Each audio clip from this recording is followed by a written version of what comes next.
Bonjour à la maison, bienvenue à votre bulletin de nouvelles de la Haute-Gaspésie, une présentation de TC Média et de Télévision Haute-Gaspésie. Mon nom est Dominique Fortier et j'ai à mes côtés M. Frédéric Deroy. Bonjour Frédéric. Hey, bonjour Dominique. Alors, belle semaine? Oui, toujours. Une belle tempête qui est en train de s'installer peut-être dehors pendant qu'on tourne, alors on verra. Oui, quelques flocons qui sont déjà tombés. On verra l'étendue des dégâts en espérant cette fois-ci que nos routes seront épargnées. Oui, et voilà. Et peut-être que Météo Média se trompe et qu'il n'y aura pas de tempête aussi. C'est ce que nous allons découvrir. Mais parlant de route 132 et de bris, tu sais, mon cher Frédéric, que cette semaine, il y avait une rencontre entre les élus de la Haute-Gaspésie ainsi que les directions régionales des différents ministères concernés par l'érosion des berges et la route 132, c'est-à-dire le ministère de la Santé, Sécurité publique, Transport, les ambulanciers, les policiers étaient là. Alors, grosse rencontre au sommet. On parlait au départ d'une rencontre où on voulait ressortir certaines solutions afin de rassurer la population suite à ce que nous avons connu lors des dernières tempêtes. Et on se rappellera que des villages comme Lamartre avaient été enclavés en raison des bris aux deux extrémités du village. Pour avoir parlé avec M. Jacques Bélanger de la Sécurité publique, paraîtrait-il qu'on ne doit pas utiliser le mot enclavé puisque les véhicules d'urgence pouvaient circuler. Alors, on ne parlerait pas d'enclavement, donc il faut être très prudent sur les mots qu'on utilise. Disons qu'il était difficile de sortir du village. Ouais, on était partiellement isolé. Donc, on peut utiliser d'autres termes, mais surtout pas le mot enclavé. C'est proscrit par la Sécurité publique. D'accord. Puisqu'on avait quand même un certain accès. Mais au final, qu'est-ce qui nous intéressait? Est-ce qu'on a eu des solutions? Alors, Monsieur le préfet, Alain Cormier, a fait un petit point de presse dans lequel il a présenté les différents points de vue des directions régionales. On a fait un bilan de situation. On a appris qu'une voie de contournement ne serait pas à l'étude puisque trop coûteuse. Ouais. Mais au final, qu'est-ce qu'on fait? Plan d'urgence, plan d'évacuation, si ça devait se reproduire, c'est quelque chose qui n'a pas été mis à l'ordre du jour. On est sorti de là avec absolument aucune nouvelle solution, outre le fait que la Sécurité publique nous a dit que les municipalités étaient mal équipées pour faire face à des situations d'urgence. Alors, tes réflexions là-dessus, mon cher Frédéric? Ben, encore une fois, je trouve ça un peu dommage qu'on ait écarté la grosse réunion que M. Lelièvre voulait avec M. Proulx, etc. Donc, avec plusieurs têtes autour de la table, avec les élus, non pas seulement les élus de la région, mais le député, on aurait peut-être pu aller plus loin dans la réflexion ou là, commencer à trouver des pistes de solutions. Ben, on se rend compte qu'on a eu une belle mise à jour de ce qui était arrivé et ensuite. Donc, voilà. C'est ça qui est un peu dommage parce que les gens de Lamartre n'ont pas dû la trouver drôle quand c'est arrivé et ça risque de se reproduire avec la 132 qui est pratiquement au niveau de la mer et avec les conditions climatiques qui fait qu'il n'y a plus beaucoup de glace pendant l'hiver pour protéger les berges. Donc, il va falloir qu'on se penche sérieusement sur le sujet et... En bout de ligne aussi, quand ce qui est les fonctionnaires, des trucs comme ça, appliquent ce qu'il y a comme loi ou comme façon de faire. Mais en bout de ligne, c'est les élus aussi, à un moment donné, qu'il faut qu'ils apportent des solutions ou des façons de faire pour que les fonctionnaires appliquent ensuite. Donc, et là, du côté des élus, on parle notamment du ministre Sébastien Proulx qui, il n'y a pas plus tard que quelques semaines, nous disait qu'il attendait lui-même des suggestions des différentes directions régionales. Alors, on a l'impression qu'on tourne en rond. Et... on se renvoie la balle et pendant ce temps-là, il n'y a aucune solution concrète qui est mise sur le terrain. On ne peut pas non plus demander à un petit village comme Lamartre ou Rivière-Attelot de développer un méga plan d'urgence. Je veux dire, ils n'ont pas nécessairement les équipements nécessaires ou les fonds nécessaires ou l'équipe nécessaire pour monter ce genre de truc-là. Donc, on a besoin d'un coup de pouce et il va falloir avoir une vraie réunion à un moment donné avec tous les intervenants et le député, etc., pour que toutes les têtes soient autour de la table et sortent des bonnes solutions. Ça n'enlève pas les responsabilités des municipalités, mais jusqu'à un certain point, là, on ne peut pas leur demander de tout faire à la place du gouvernement ou des directions régionales, etc. Donc, à suivre. Et je doute que la flotte aérienne d'urgence de Rivière-Attelot soit très imposante pour évacuer un village. Donc, on peut, il y a des limites à ce qu'on peut demander à des municipalités. Voilà. Même si c'est ce que certains élus me disaient, c'est malgré le fait même si on a des plans d'urgence mis à jour, il y a une limite comme tu dis, à ce qu'ils peuvent faire. Donc, et ce que M. Soyer de la Martre, le maire de la Martre, Yves Soyer, me précisait, c'est que la route 132 est, à toute fin pratique, est rendue à sa fin de vie utile. Donc, on serait dû pour des investissements. On a parlé d'un décret de 3 ans du gouvernement, du ministère des Transports, pour faire des réparations, mais à 11 endroits névralgiques autour de la péninsule. Mais ça ne viendra pas régler, évidemment, à long terme le problème. Donc, on retourne encore un petit peu à la planche à dessin en attendant des nouvelles. Je vais me permettre un petit ajout parce que de plus en plus, comme on regarde avec le ministère de la Santé, tout ça, on veut développer OptiLab, on veut de plus en plus faire voyager le monde pour aller chercher des services de plus en plus loin. Alors là, la route devient ultra importante. Donc, on ne peut pas demander aux gens de voyager plus, mais de ne pas s'occuper de nos infrastructures routières. Je veux dire, si on demande aux gens, il faut assumer qu'il faut donner de l'autre côté. Ouais, ça prend les outils nécessaires. On veut se déplacer plus, donc donnez-nous la chance de le faire. Sinon, gardez nos services à proximité. Et voilà, c'est un ou l'autre.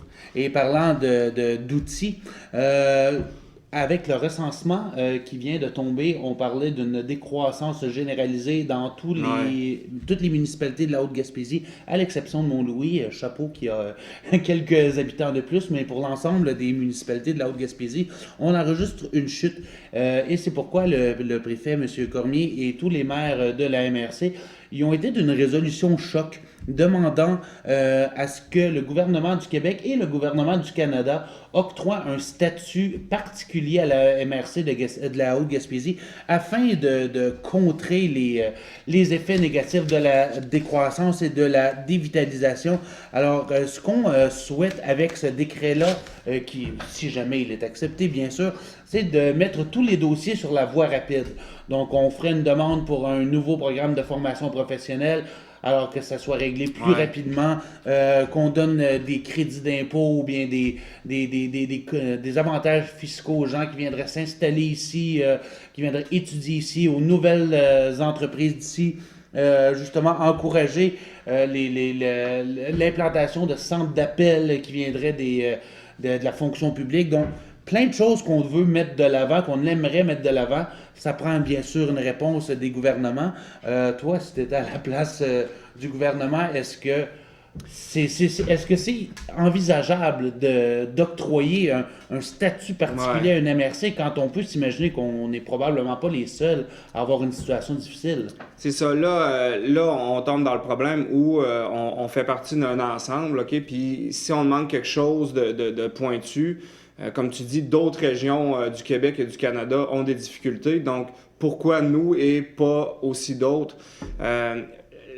L'offensive ou l'attaque pourrait être intéressante dans ce sens. On pourrait demander où ce que, mettons, au niveau provincial, le top 5 des MRC les plus pauvres ou qui ont le plus de difficultés est ce genre de service. Mais qu'on soit les seuls à demander un statut particulier, je pense que ça passerait difficilement au point de vue du reste du Québec. Donc, mais de commencer à penser peut-être à une approche au niveau du gouvernement, à se dire quand une MRC tombe dans le top 5 des plus pauvres, alors, je sais pas, on double les financements du communautaire, on a une approche plus rapide par rapport aux écoles, ou à des projets de développement économique comme ça. Mais de demander à être tout seul, je pense que ça va être un peu difficile à défendre au gouvernement parce que d'autres régions au Québec ont de la difficulté et d'autres régions au Canada aussi. Mais d'essayer d'avoir une approche qui prend soin du top X des plus pauvres, ça pourrait être une approche intéressante. Alors là, la MRC de la Haute-Gaspésie pourrait s'allier avec d'autres MRC. Si je pense en ville, dans le secteur Hochelaga-Maisonneuve, c'est des places qui ont beaucoup de misère aussi. Mais à plusieurs MRC qui ont de la difficulté à avoir un espèce de plan d'attaque, là, ça pourrait devenir intéressant. Mais de nous, tout seuls comme ça risque d'être peut-être un peu plus difficile à aller chercher comme statut. Mais qui risque rien à rien, on verra bien. Mais je reste un peu... Mi-figue, ouais, c'est ça. Mais, je veux dire, à un moment donné, il faut aussi, tu sais, on apprend, c'est ça, on fait des essais, il y a des nouvelles comme ça qui arrivent. Et point de vue des vitalisations, j'aimerais aussi un peu avoir les chiffres un peu plus précis parce que, comme on a beaucoup de personnes âgées dans la région, est-ce que c'est relié beaucoup à des décès ou c'est vraiment beaucoup des départs de jeunes? Donc, il y a aussi qui est parti, qui n'est plus ici, là, qu'il faut savoir parce que si c'était des jeunes actifs sur le terrain, dans le milieu du travail, ça a un impact différent que si c'est quelqu'un qui était à la retraite et là, je valorise pas ou dévalorise pas un type de citoyen, c'est juste que faut aussi regarder qui est parti de la région pour voir si l'impact par rapport à notre milieu socio-économique est vraiment si grand. Donc, là-dessus, il ne faut pas peut-être paniquer non plus. Ce n'est pas des bonnes nouvelles, mais il faut aller voir aussi en profondeur c'est quoi les chiffres. Pour répondre à ta question, une partie de la réponse réside dans ce que le maire de Capcha, M. Jude Landry, m'a dit, qui est quand même un expert en mortalité. Il me disait qu'il y avait un ratio de 3 pour 1, les décès versus les naissances. Donc, en quelque part, on peut voir que ce n'est pas nécessairement des gens qui quittent la région, mais aussi qu'on a une proportion de gens très âgés qui arrivent en fin de vie. Moi, je dis pas n'importe quoi. Et voilà, c'est ça. Et le nombre de naissances n'est pas nécessairement équivalent. Alors, c'est un autre facteur qui peut expliquer justement pourquoi on vit une décroissance de population. Et voilà. Alors, ailleurs dans les nouvelles, M. Alain Cormier, préfet de la Haute-Gaspésie, très présent dans les nouvelles cette semaine, a été nommé vice-président de la Régie intermunicipale des transports. Alors, la régie, c'est le transport adapté, transport collectif. Il succède ainsi à Micheline Pelletier, décédée l'année dernière. Alors, avec ce poste-là, il accède à la vice-présidence, mais il était déjà administrateur depuis 2012. Donc, félicitations à M. Cormier, qui va siéger un siège plus haut. Une coche au-dessus. Une coche au-dessus, et voilà. Très bonne nouvelle, parce que d'un point de vue régional, plus on a des gens de la Haute-Gaspésie bien placés sur des comités, etc., donc plus notre voix se fait entendre au niveau gaspésien en général. Donc, c'est une très bonne nouvelle. Et voilà. Et vendredi dernier, journée très spéciale pour Capcha, puisque c'était le retour de l'enfant prodige, Patrice Capcha, Patrice Capcha, joyeux lapsus, Patrice Michaud, qui était de retour parmi les siens pour présenter son 3e album, Almana, au centre de plein air de Capcha, qui, ma foi, était assez compacté, merci. Il y avait beaucoup de gens, il faisait très chaud, mais ce fut une très belle soirée. Patrice qui accueillait les journalistes dans sa loge avant le spectacle, a pris le temps de faire toutes les entrevues, a accueilli tous les enfants qui sont venus pour des autographes. Alors, un grand gentleman, et c'est d'ailleurs pour ça qu'on lui a remis une plaque honorifique en le nommant ambassadeur pour la Haute-Gaspésie. Je pense que c'est un honneur bien mérité. Et pour vous donner une petite idée dans l'ambiance, alors, votre humble serviteur était sur place, et avec tous les talents que je peux avoir comme vidéaste, on va voir ça. On vous présente quelques images de la performance de Patrice Michaud vendredi dernier.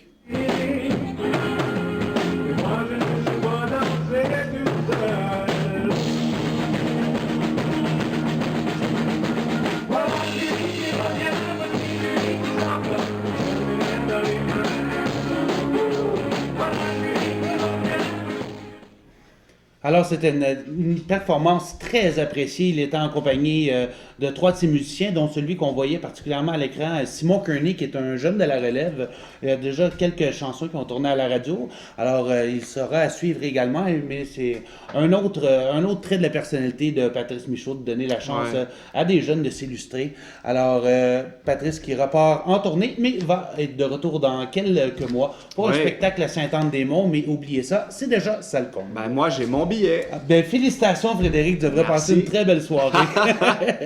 Et si on reste dans les talents locaux, on a été gâtés cette semaine puisque Chloé Pelletier-Gagnon, qui a sorti son plus récent album L'Étoile thoracique récemment, et une chanson très accrocheuse que j'adore particulièrement, Les ferrofluides fleurs, qui est éclectique et originale à souhait comme son interprète.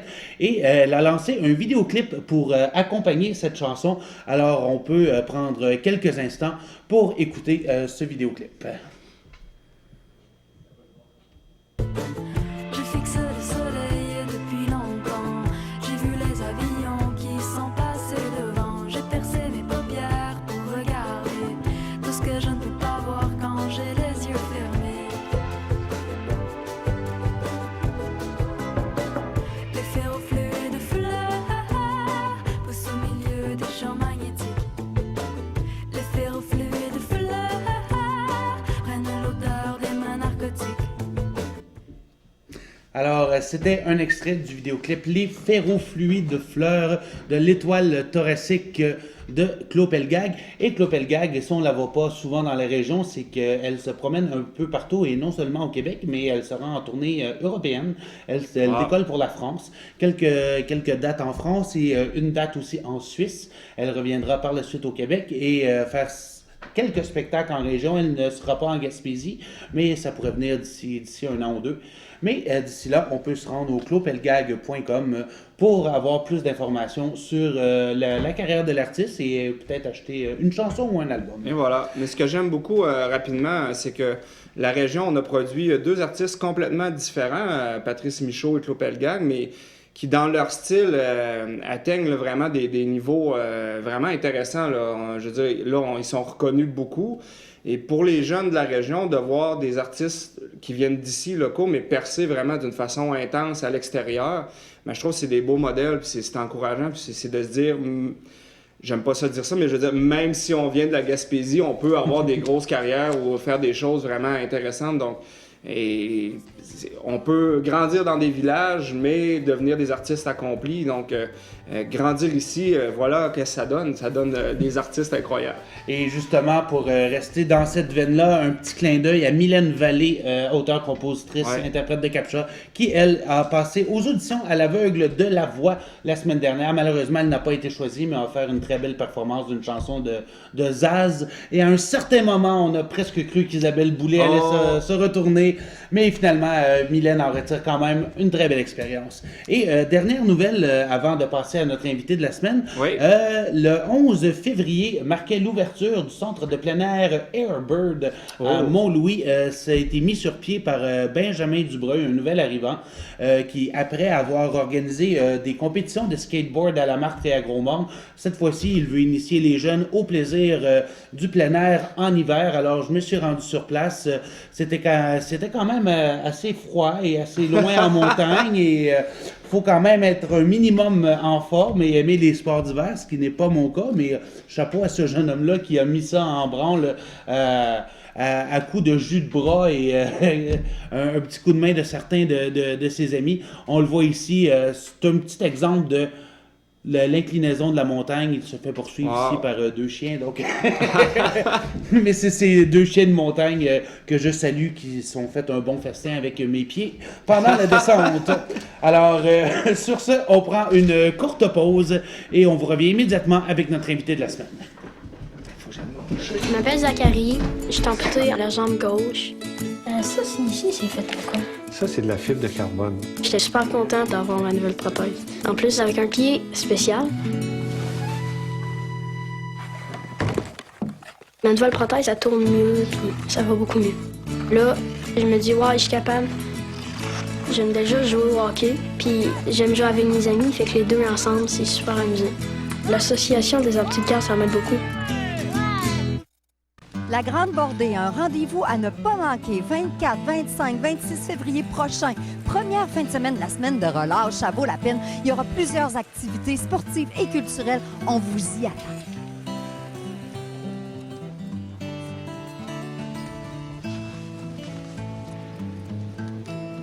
Aux gens de l'extérieur et de la région, réservez votre fin de semaine, ça vaut la peine. Venez vous amuser avec nous, 24, 25, 26 février 2017. Et 24, 25 et 26 février 2017, qu'est-ce qui se passe, M. Michel Gosselin? C'est le retour de la Grande Bordée. Grande Bordée à Saint-Anne-des-Monts, qui est un petit peu notre festival hivernal. Qui est notre festival hivernal, qui coupe l'hiver en deux. Oui. Et cette année, encore une fois, nous avons une multitude d'activités qui va faire plaisir cette année à plusieurs personnes, car, je dis maintenant en primeur, le dimanche 26 février, dans le cadre de la Grande Bordée, c'est journée porte ouverte. Donc, c'est gratuit. tous les sports de glisse sont gratuits. Le ski, la planche, Excellent. c'est gratuit. Le conseil d'administration du centre de plein air qui font un travail exceptionnel ont décidé de faire 7 journées gratuites dans le cadre de la Grande Bordée afin d'un peu mettre un baume sur le début de saison qui on a eu certains problèmes mécaniques. Ouais. Tout ça. Donc, les gens sont invités à partir de vendredi le 24, bien entendu, le samedi le 25. Mais le dimanche 26, c'est porte ouverte, c'est gratuit pour tout le monde. Donc, venez en grand nombre. Ceux qui n'ont pas commencé, ceux qui voudraient s'initier au sport de glisse, il y a des équipements à louer, des casques, tout en sécurité. Les pentes sont vraiment belles. On a une nouvelle dameuse qui dame très bien les pentes, donc c'est une invitation. Mais avant le 26, il y a le 25. La journée du 25, c'est une belle journée. Je dirais que c'est l'une des journées les plus remplies au niveau des activités. OK. Le Club Optimiste va être là avec les traditionnels hot dogs sur l'heure du midi. En soirée, nous avons cette année le bonheur d'accueillir le groupe West. Donc, c'est de la musique country américain. Ils sont très dynamiques. Certains de mes dépisteurs les ont vus au Festival Western de Saint-Tite. OK. Donc, ils ont beaucoup d'expérience, puis ils me disent que ça va être terriblement chaud, ça va être bon, ça va être une superbe soirée. Mais juste avant ça, eux sont à 20h30. Juste avant ça, c'est le traditionnel souper spaghetti. OK. Tous les profits sont remis entièrement au club, au conseil d'administration du centre de plein air. Il y a 150 billets disponibles pour le souper. La première tablée devrait être alentour de 17h30. Donc, réservez, achetez vos billets au coût de 10-12 $ pour les adultes. Là. En vente où? En vente au centre de plein air, auprès des membres du conseil d'administration. Faites ça vite parce que ça part vite, les billets. Là.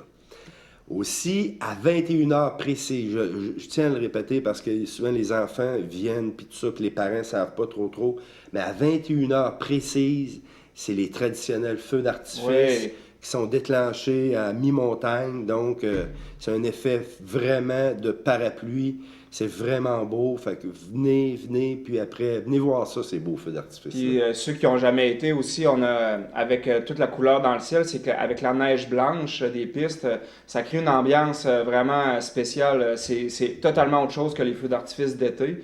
Donc, c'est intéressant à venir voir. Frédéric, tu as entièrement raison. C'est vraiment spectaculaire, les feux d'artifice. Samedi 25 février à 21h précise. Excellent. Et tout au long de la fin de semaine, est-ce qu'il y a des activités récurrentes que les gens pourraient, des ateliers, des activités... Il y a un petit concours de sculpture. Là. On va avoir des blocs disponibles à des gens, des familles qui veulent sculpter un bloc dans la neige, tout ça. Il y a une nouveauté aussi cette année, tournoi de crib, dimanche le 26 à midi. OK. Tournoi de crib, près du feu, du foyer. Ceux qui font pas de ski, ceux qui font pas de planche, venez jouer au crib. Inscription seulement 2 $. Un sport plus doux. Un sport plus doux. Plus de sofa. Un sport de chalet. Un sport de chalet. Fait que profitez-en. Vendredi soir, 18h. La randonnée au flambeau à pied, parc Petit Bois. OK. Puis à mi-chemin, il y a un petit chocolat chaud qui vous attend, un petit feu. Puis le petit beau monde-là sera au centre de plein air pour aller festoyer ou faire du ski le vendredi soir. Excellent. Donc, c'est des belles activités pour profiter de l'hiver, profiter des sports d'hiver, sortir, bouger, respirer la bonne air. Et on invite toute la population à venir et en passant, c'est gratuit.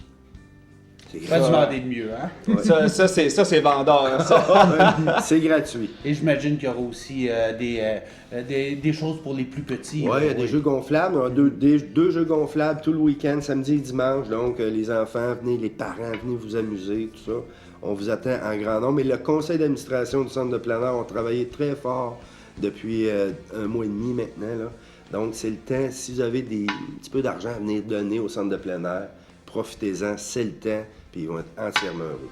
Et pour avoir la programmation complète en détail, on peut notamment lire les journaux locaux. Mais... Les journaux locaux et sur Facebook. Le centre de plein air a un Facebook. On peut voir toutes les activités et sur le site sur Facebook aussi, Loisirs, Sport, Culture à Saint-Anne-des-Monts. Ouais. On a toute la programmation, ainsi que sur le site de la ville de Saint-Anne-des-Monts, où vous allez retrouver toute la programmation et les informations. Mais c'est excellent tout ça. Et Monsieur Gosselin, on va profiter de votre présence ici pour parler d'un autre événement qui se passe cette fois-ci à Tourelle dans les prochains jours. Oui, dans 2 jours, le 18 février exactement. Donc, ça sera la première édition de la classique hivernale.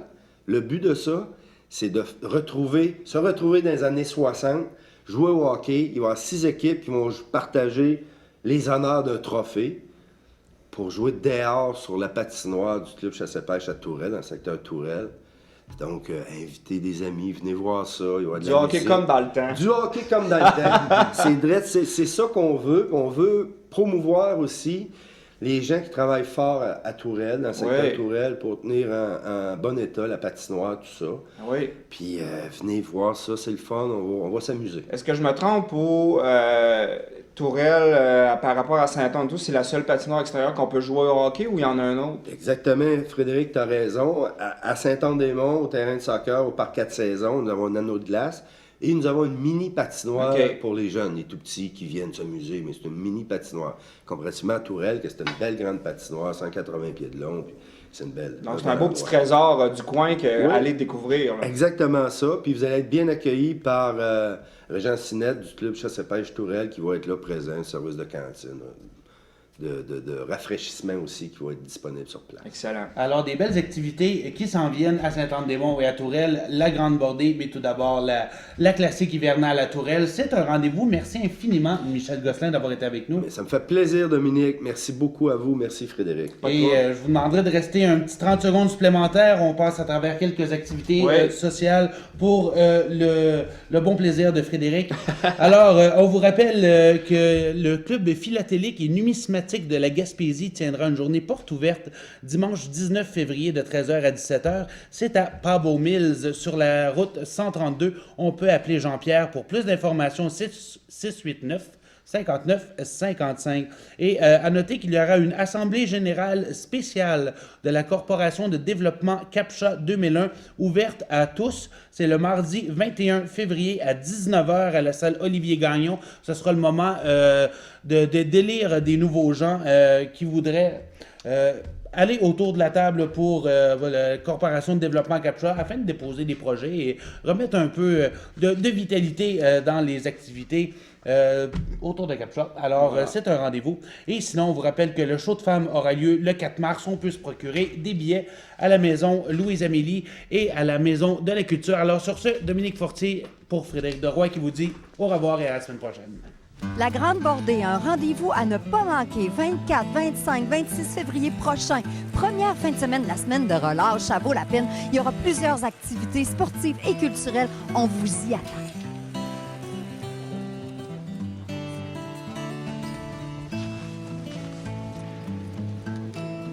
Aux gens de l'extérieur et de la région, réservez votre fin de semaine, ça vaut la peine. Venez vous amuser avec nous 24, 25, 26 février 2017.